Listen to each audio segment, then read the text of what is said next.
चलिए, और रायपुर से की एक और बड़ी खबर की ओर रुख करेंगे। दरअसल कई आयोग के अध्यक्षों को जिम्मेदारी दी गई है। सीएम के मीडिया सलाहकार को मंत्री का दर्जा दिया गया।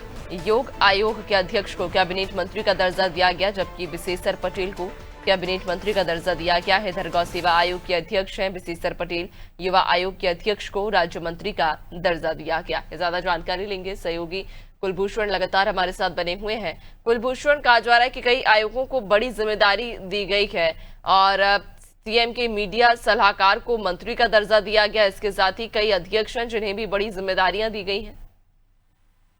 तो बिल्कुल एक तरह से साफ है कि जिस तरह से सरकार चलाने में अभी जिस तरह से दिक्कत है, क्योंकि काफी कई अभी जो विधायक है, जो कई मंत्री अभी जो बने भी हैं, वो सभी अभी नए मंत्री हैं, पहली बार के विधायक रहे हैं और पहली बार में ही उनको मंत्री का दर्जा यहाँ पर दिया गया है। तो यकीनन तौर पर कई ऐसे विभाग हैं और कई ऐसी चीजें हैं जिनको समझने और जिनको चलाने के समय पे कुछ दिक्कतें जरूर आती है। इसी वजह से कई जो बड़े अधिकारी रहे हैं उनको कई बड़े जिम्मेदारियां यहाँ पर दी गई है, कैबिनेट मंत्री का दर्जा दिया गया है ताकि वो अपने विभागों को, आयोगों को जो है वो सुचारू रूप से चला सके और इसमें मंत्रियों को भी काफी मदद जो इससे मिल पाएगी, जिससे लोगों की सहायता इससे काफी हो पाएगी। इसी के चलते जो है मुख्यमंत्री के मीडिया सलाहकार रहे हैं पंकज झा, उनको कैबिनेट मंत्री बनाया गया है। योग आयोग के अध्यक्ष रहे हैं रूप नारायण सिन्हा, उनको भी कैबिनेट मंत्री का दर्जा दे दिया गया है।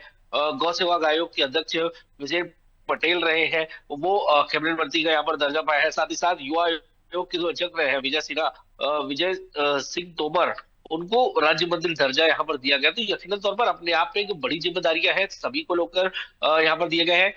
कई ऐसे विभाग थे, कई ऐसी चीजें थी, मुख्यमंत्री समेत बहुत से ऐसे विभाग थे जिनको सुचारू रूप से चलाने और राज्य में एक जो व्यवस्था है, कानून व्यवस्था से लेकर तमाम चीजों को सुचारू रूप से देखने के लिए सभी लोगों को बड़ी जिम्मेदारियों के साथ यहाँ पर सौंपा गया है। इससे आने वाले समय में न सिर्फ विभागों को बल्कि मंत्रियों को सभी को इससे सुविधा जो है वो मिलेगी और जो छत्तीसगढ़ की जो परंपरा, जो स्थिति जो रही है अब तक की, वह बरकरार रहने की काफी इससे उम्मीद जताई जा रही है। तो यकीनन तौर पर ये जिम्मेदारी है, अब इसे किस तरह निभाते हैं और आने वाले समय में इसका क्या फल देखने को मिलता है, कितना लाभ इससे छत्तीसगढ़ को मिलता है, ये देखने वाली बात होगी। जी बिल्कुल, यानी कि कहीं ना कहीं अब चूंकि कई आयोग के जो अध्यक्ष हैं उन्हें कई बड़ी जिम्मेदारियां दी गई हैं, तो देखने वाली बात होगी कि आखिरकार इस बदलाव के बाद जो व्यवस्था है वो कितनी सुचारू रूप से चलती है। बहुत शुक्रिया आपका, बने रहिएगा और भी आगे आपसे अपडेट्स लेंगे।